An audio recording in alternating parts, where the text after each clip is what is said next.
Brandon Beane just had his end of season presser, and it just gave a lot of insight on what the Bills want to do in the coming future and for the rest of the offseason. So let's get into it right here.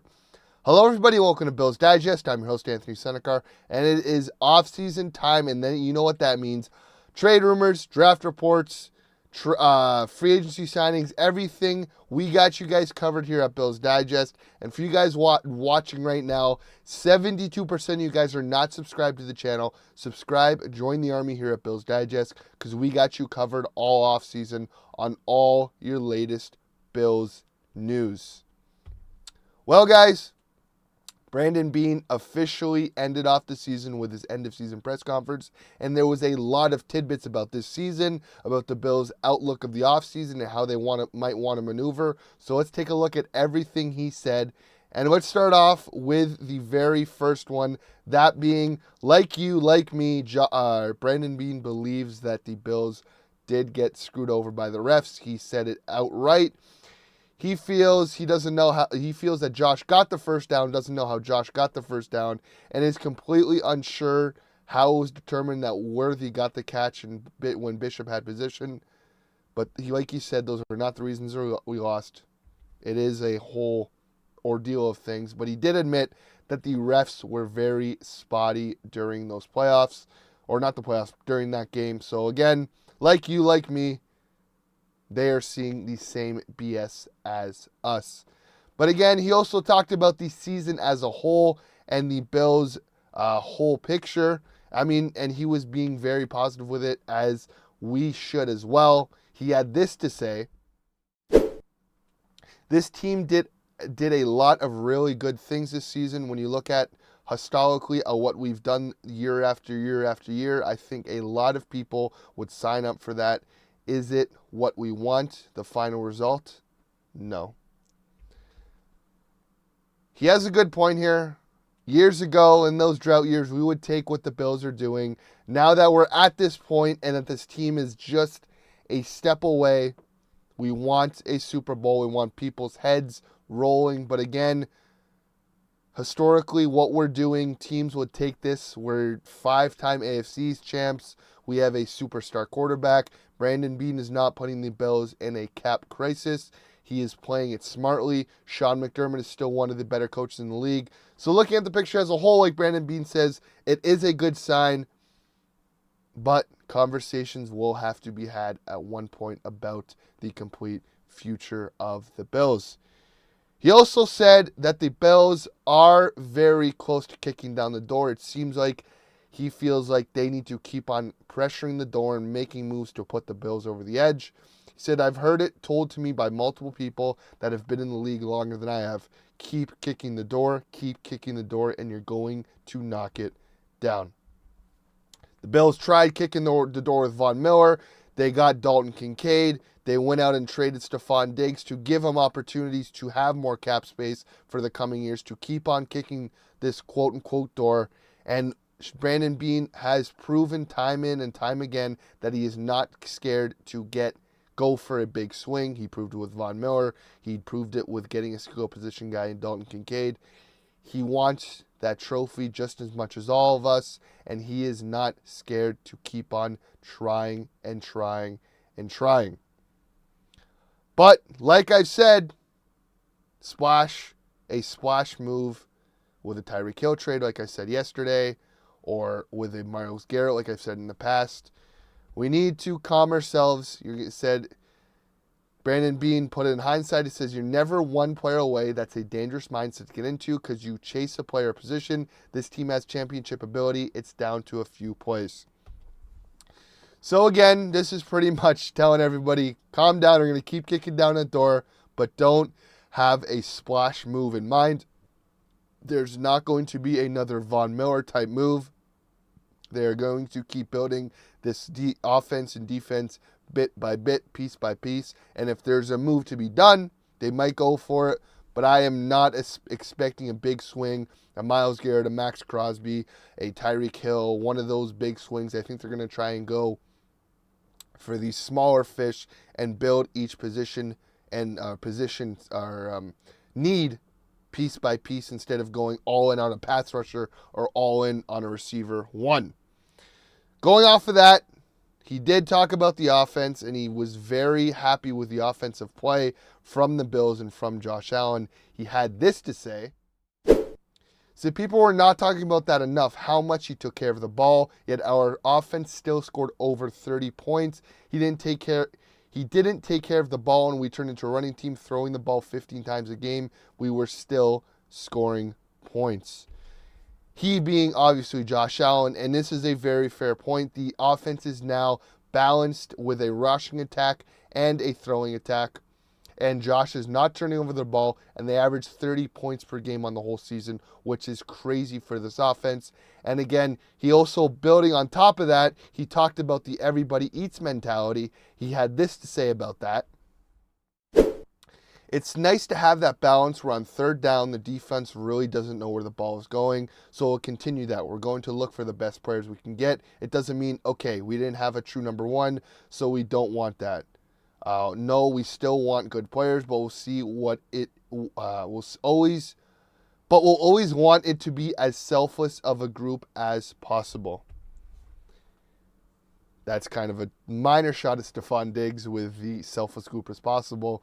But again, I think this everybody eats mentality and having this run game is going to be the future of the Bills. It's kind of hinting at that the Bills are going to try and re-sign Jimbo and try and go get themselves a number one receiver.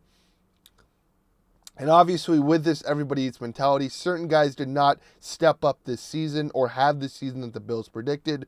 Two of those being Dalton Kincaid, which Brandon Beane had this to say about Dalton Kincaid. I would say Dalton didn't have the year that he expected or we expected, nothing for any particular reason that I can say other than some durability things. He got nicked up during the season. A lot of us expected a big jump from Kincaid. We expected a 1,000-yard season. We did not get that from him. He seemed like he said he played hurt this season. On top of that, he was not a focal point in the offense like we thought he would be. And hopefully he takes that third-year step. A lot of tight ends take a third-year step, so hopefully that comes in the third year, and hopefully it opens up more options for this offense as a whole. He also talked about Keon Coleman, who was a Bills second-round pick, who was obviously not slated to be the number one pick, but down the stretch was not contributing to what the Bills expected from him. He had this to say about Keon. I would say I was probably a little disappointed in the return from the injury. I did not seem to see the same player down the stretch from a physicality standpoint. Some of the things that he needs to use, his size, some of that is use, some of that is I'm not sure how many injuries he's had to overcome in the season and come back. That takes a certain experience level, how to deal with an injury and how to return. So obviously Keon did get hurt mid-season, but after that injury, he was a non-factor on the offense, where it seemed like in the first half of the season, the Bills were trying to get the ball to him. If we remember the Seattle game, the Bills went back-to-back plays again on Keon, and he got the touchdown. It seemed like he was kind of phasing out of the offense, kind of the same as Dalton Kincaid. And for this everybody eats mentality to work, everybody's got to pull up their big boy pants. You can't have a game like the AFC Championship game where Matt Collins and James Cook are your number 1 and 2 receiving pass catchers. Speaking of that and number 1 receivers, he also had this to say about Amari Cooper. Him saying, Beane said it's possible Amari Cooper's wrist would have required surgery. Like we said, he was injured earlier in the season. The games Amari played in the offense averaged 7 or more points. I do not regret the move, despite what his personal numbers were, mentions what his presence did for the entire offense. And again, Amari did take number 1 corners away and let everybody else have opportunities to shine. He did obviously not pan out to what the Bills fans expected, having that first game and getting a touchdown, or having the Rams game, he was the number 1 target. But it seemed like this wrist injury was bigger than we thought, and it seems like if the Bills can bring Amari Cooper back on a cheaper deal, they might try to do that. But the Bills are going to keep their options open based off of what Brandon Beane's saying, which I believe is probably the best bet. And speaking of keeping their options open, Brandon Beane did talk about the defensive side of the ball a lot, and he talked about the cornerback position, which is very intriguing because take a look at what he had to say about the Bills' corners and their future. Whether it's extending guys, signing a free agent, or drafting or draft allocation, this is one of the areas we would look at.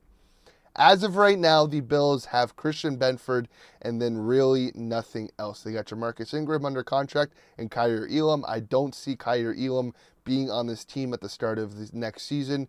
Rasul Douglas is on the wrong side of 30. In my opinion, he lost a few steps, and if they can get him on a cheap contract, I would take him back. But if not, you go out there, you go look at the corners in the draft, or you go look at a big free agency signing.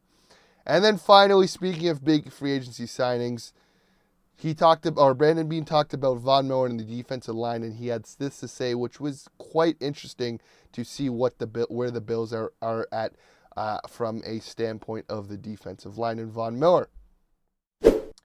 He said, I thought this year you start to see Von return to form, made some plays, made some sacks, looked more like himself. I'm sure he would like some opportunities back the other night to get Patrick Mahomes down. Those guys did a nice job. It's not just one thing, but we will always want to be strong up front. We want to stop the run, see if we can get into a get you into a drop back pass game, and then get after you. He continued by saying, I don't think you want to throw out the success of the guys up front, Greg, AJ, Ed, Von at times, and some of those guys.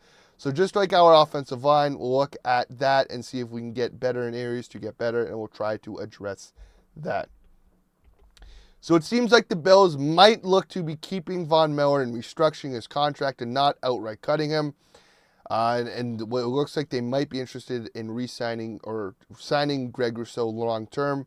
But they are keeping the door open on trying to find more pass rushers. And I believe at the Bills' current state, they need another pass rusher. You got Rousseau, you got Von. Hopefully Von can get back to 85% Von. He seemed like he was slowly getting there, was not fully back.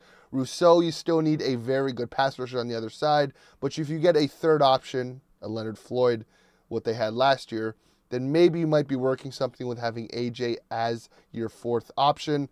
So the door is open to have Von Miller return. It looks like they are still having an internal conversation of if they're going to cut him or keep him. But at least they are being self-aware. Brandon Beane and the Bills are being self-aware. They're looking at themselves in the mirror and turning over every page. And that example of the Bills' offensive playmakers with being disappointed about Dalton Kincaid and Keon Coleman, plus with Amari and obviously being self-aware that the trade did not pan out as they expected, but still, they're also doing that with corners, saying, hey, we're going to look at every option we can have, as well as the defensive line, and understanding that they keep on putting stock into this and they need to hit one of these days. But that's all from me, guys. Let me know your thoughts below. What do you guys think? What do you guys take from the Brandon Beane press conference? What would you like to see the Bills plan for this offseason? It is going to be a long one, and there's going to be lots to talk about. So subscribe, because we got you guys covered here at Bills Digest for all your Bills off-season news. And as always, guys, go Bills.